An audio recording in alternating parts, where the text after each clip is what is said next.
Lovely to see you. And thank you for coming yesterday. No, don't, because I felt that it's my duty as an Indian to voice my anguish, my apprehension at what's happening. And before coming, I was just looking through the pages. There's a big book I have, your grandfather's name. Achha.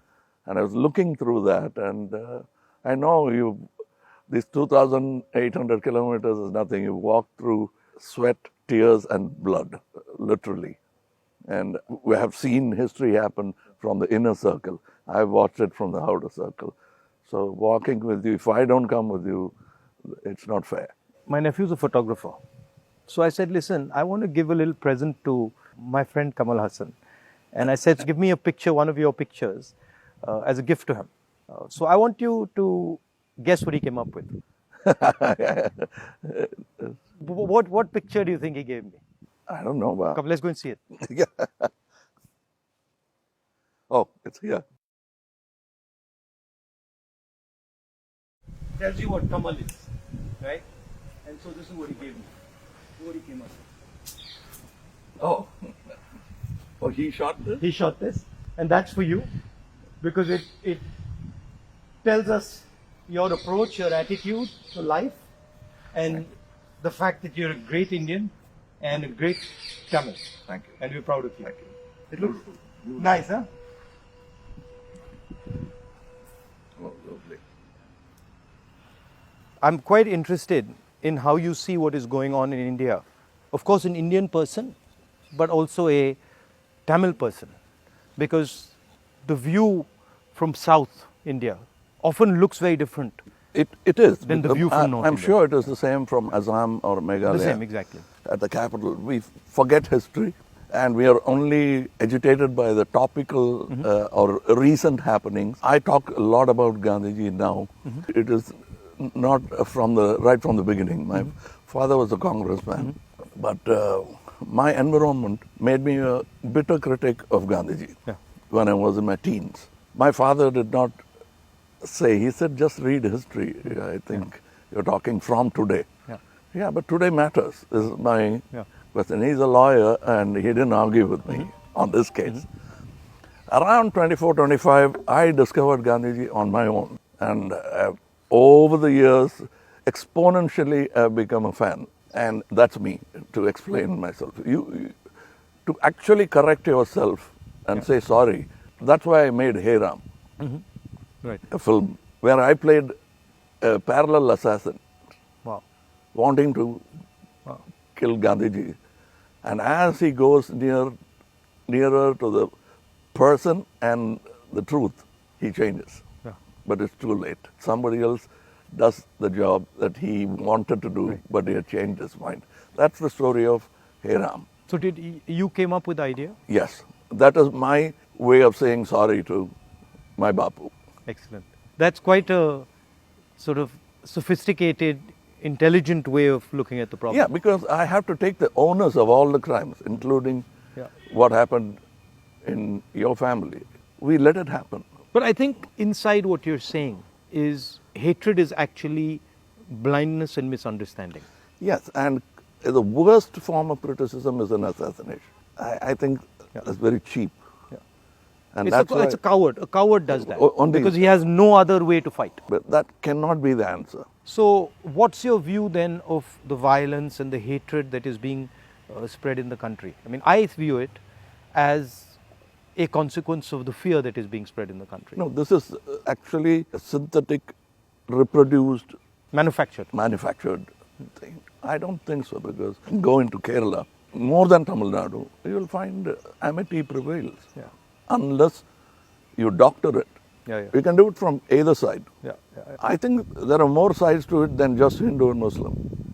We have to look at all that and understand that this country will flourish only with this plurality. As a person who loves Tamil Nadu, loves the Tamil people, whenever I go there, I try to understand slightly better, what exactly is the Tamil idea, right? And so as somebody who, is looking at it from far, what does it mean to be Tamil? I know that the Tamil language is very important, but what does it actually mean? It means the same as wanting to be a Maharashtrian Yeah. or a Telugu or a Malayali. We all have a pride, but I must say something about Tamil Nadu. They always feel that it's an island with parochial mindset and language chauvinism. Everybody is proud about their language, but I can tell you, you can go to a village, any village or town, my town, and just stand in the middle of the road and shout Nehru. A dark man will turn around, Yeah. or you say Bose. Yeah. Somebody will turn around and he doesn't look anything like Yeah. Nehru ji or Bose ji. And they'll turn, you'll find Gandhi, many Gandhis. That is the mindset. And at a particular point, they felt there was apathy from the center. That happens every time. It will happen with every government. They are now unhappy with what is happening now. But that's not permanent if you could approach it like you're doing it now. The reason why I want to celebrate your walk is reaching out to the people and lending the ear instead of standing on a podium and lecturing. That's commendable from your side. But my experience when I go to Tamil Nadu, right, is that they express themselves in a very passionate, Yes. it's different expression. So if you go to Maharashtra, people show affection, but the way the Tamils show affection is something completely different.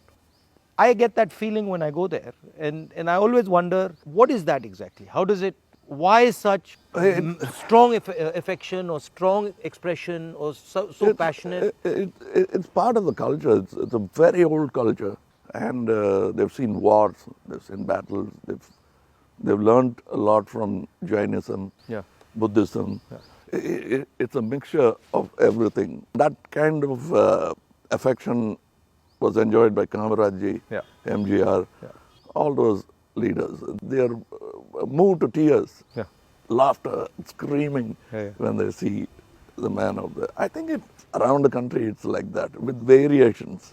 And also the Tamil language is very important to them. Yes, I think even non-religious, godless people celebrate Tamil and worship Tamil. So you said you're doing this fashion business, and so you know a lot about what is going on in the rest of the world. How do you see the United States, China, these countries? Where do you see India's place in all this? Nowhere less than them, Yeah. but we should walk the talk. Yeah. Like you're doing, every Indian must walk the talk. I want to be, or simply resigning yourself to calling it a third world country. Yeah. You can't do that anymore. That's blasphemy. And you said in our earlier discussion that production has a lot to do with it. The ability to produce something and Yes. sell it outside India, not just in India. Yeah, we can't have a toddy mindset because you can't bottle it. It has to be had Right. then and there. We are in G20 not because of one government, Yeah. successive governments, and whatever good they could do, that has accumulated and come to this day. So we are aware of that. And you were talking about China. I want you to say more. The security of the country, both internal and external. Yeah. Your opinion on it. I was speaking to some ex-servicemen the other day when I was mentioning to them that security today in the 21st century, it's not good enough just to say, okay, what do our borders look like, right? Because security today has become a holistic thing. You don't necessarily get attacked from the borders. You can get attacked from inside. You can get attacked by cyber weapons. You can get attacked by, use of your media. So in the 21st century, one has to have a global view about security. And that's where I think our government has completely gone and miscalculated. We constantly hear about what is going on the border. And the fact of the matter is that China has taken 2,000 kilometers of our territory, okay, square kilometers. And frankly, we haven't said anything. The Prime Minister hasn't said anything. The military has clearly said that they're sitting in our territory, but the Prime Minister said nobody has come. This sends a very clear message to China. And the message is, we can do whatever we want, and India will not respond, right? And in fact, in some of the conversations that they are having with our military, they're actually making the statement that, look, your Prime Minister himself has said we are not in your territory. So what is the conversation about? So that's one aspect of it. Yeah, to them it will look like we are whistling in the dark to allay fear. Yeah. No, and Looking at somewhere no, else. imagine if you are the leader, right? And your forces and my forces are negotiating, and your forces are coming and saying you're in my territory, and then I say no, but your leader has said we're not. So it destroys the entire negotiation position of Yes, India. yes. Right? So that's one aspect of it. The second aspect of it is how conflict has been transformed, and conflict has been transformed because earlier you fought on a border, now you fight everywhere, right? So you fight by shutting down power stations, you can fight by attacking the railway system, you can fight by militarily attacking, you can And fight. the oldest trick is to Yeah. contaminate border. Yeah, so you can do that. So the single most important thing in the 21st century is that a country has internal cohesion, that there's harmony in the country, that people are not fighting, that there's peace in the country, and the country has a vision. The point is not going to war, right? The point is being in a position where you cannot be attacked. And there's a link between a weak economy, a confused nation without vision, hatred and anger, and the Chinese sitting in our territory. Because they know that we are dealing with internal matters, internal confusion, an internal lack of harmony, and so they can just go in and do whatever they want. So that's one element of the problem. The other huge element of the problem is what has happened in Ukraine, right? And essentially what the Russians have done in Ukraine is they've said, look, we will not accept that the Ukrainians have a strong relationship with the West. And they've basically told the Ukrainians, if you have a strong relationship with the West, we will alter your geography. And that is the exact same principle that can be applied in India. What the Chinese are saying to us is, be careful with what you're doing, because we will alter your geography. We will enter Ladakh, we will enter Arunachal, and what I can see is them building a platform for that type of an approach. So as an Indian person, I don't want to be somebody who's warmongering, but I'd like our country to be aware that there are real problems on the border, and those problems on the border are connected to what is going on inside our country.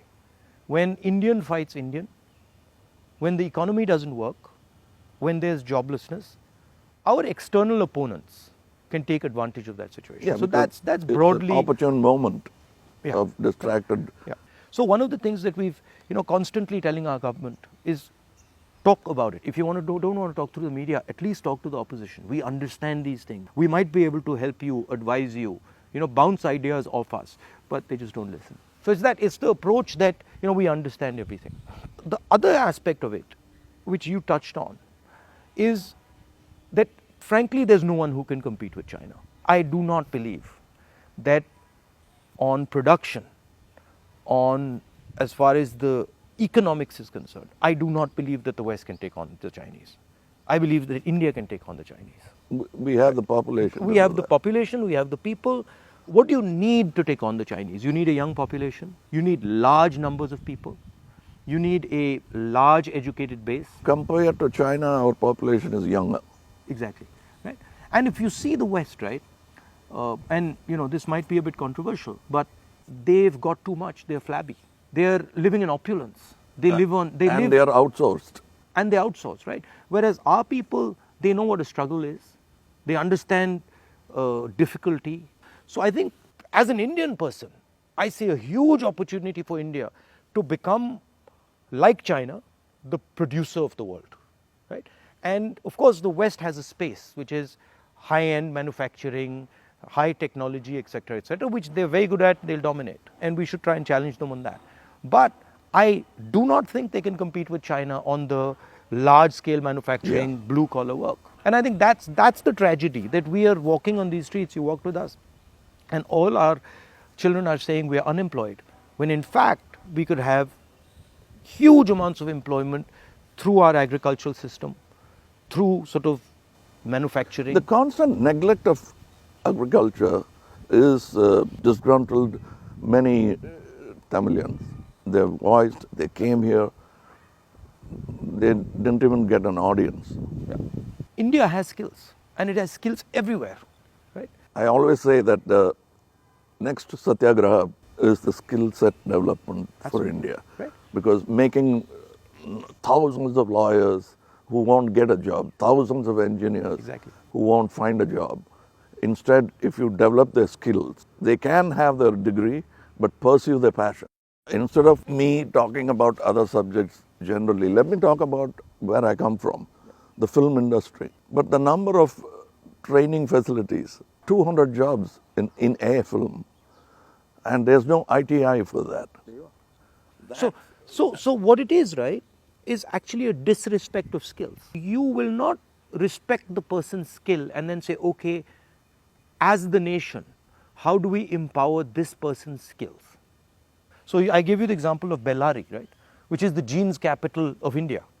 Now Bellary should be exporting jeans to the rest of the world, should be exporting different types of jeans, should be innovating on jeans. Right? Bellary has been shut down because of demonetization and wrongly applied GST. And you've literally taken a hub which could challenge the Chinese across the world in making jeans, and you've destroyed it. It used to have 4.5 lakh people working there, it now has 50,000. Like something like what you're doing with Khadi, right?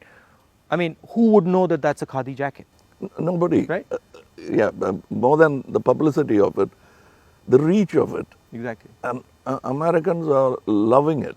And then you got the history of Khadi, right? Because if you start to say, well, this is Khadi from the Indian freedom movement, this is made by Yes. Indian people by hand, this is what fought a superpower, you can make a beautiful story out of it. Yes. And it's not done in a modern factory. Yeah. It's done by people sitting in villages and handmade. Exactly. You know, I'm very happy and honored to be sort of partnering with these people who've been neglected. They're almost on the verge of closing down and going back, thanks to GST. So how many people now are working there? We have started, like we have not started a full-fledged tailoring system because we only have 12 outlets and we can supply with a number of tailors. But the number of weavers are many. Right. They are in Telangana, Karimnagar. We are sourcing it. We are going even to Kutch and other places so that we can bring India together. So that's it was very nice. It was very nice of you to come, I must say. I with all the situation and the BJP and sort of the ability they have to coerce, I think it's also a brave thing. That's why I think that's why he gave he came up with that idea of the picture. No, It's not easy. I'm glad he thinks of me that way, but I still remember the speech by Gandhiji when he said, "Shake the lion's mane," for which he was incarcerated.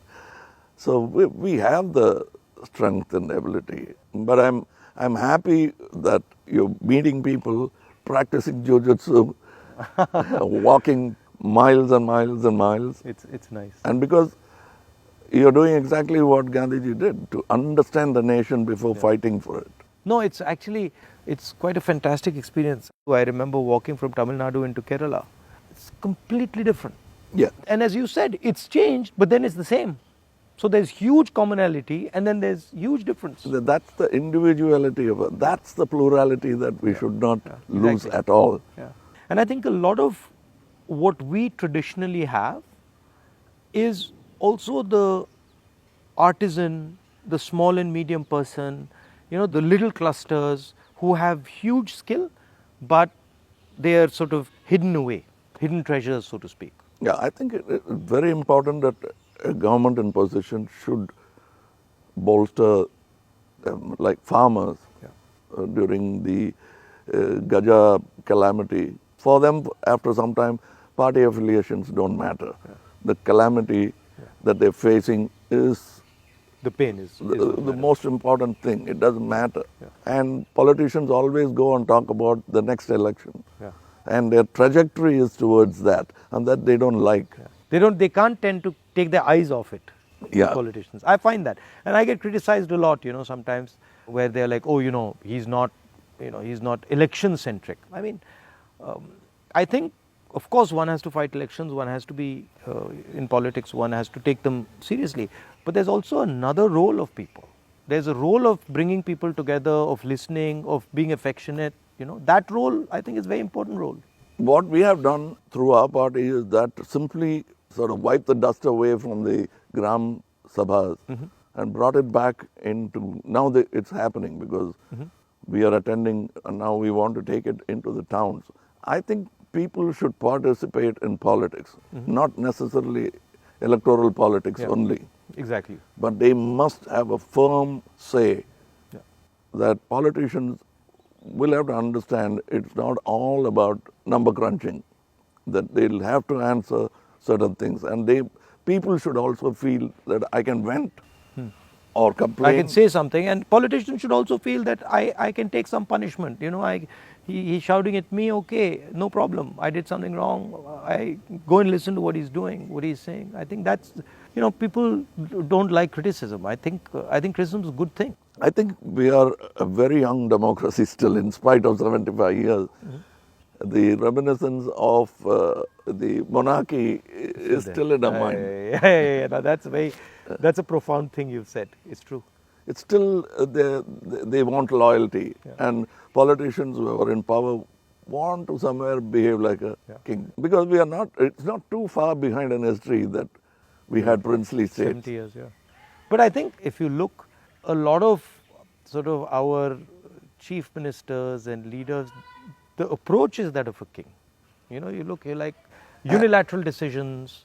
I will do whatever I want, not taking into account what people feel, not listening. I think there's quite a lot of that. Yeah, and they are offended when you call them a civil servant. Yeah. I'm not a civil servant. Yeah. I'm in position, I'm in power. But that's what we are, ultimately. It should be a position of honor rather than position to usurp. Yeah. The trustee idea of Mahatma Gandhi. Over the time, I'm looking for people who are at least a semblance of that in them, because it's unique. Is a tall international figure. Yeah. And that we realize when he's not there. Well, anyway, I won't keep you. No, I'm keeping you. It's lovely to see you. And whenever you're in Delhi, you know, next time, maybe we go and have a meal or something. Yeah, sure. I'd love to do that. And I'd like you to look into our thing I've sent. I will. I'll give you my your measurements. I will 100%. We'd like to dress you up. Okay, I'll do that. Thank you. Thank you. Thank you for the time. Thank you.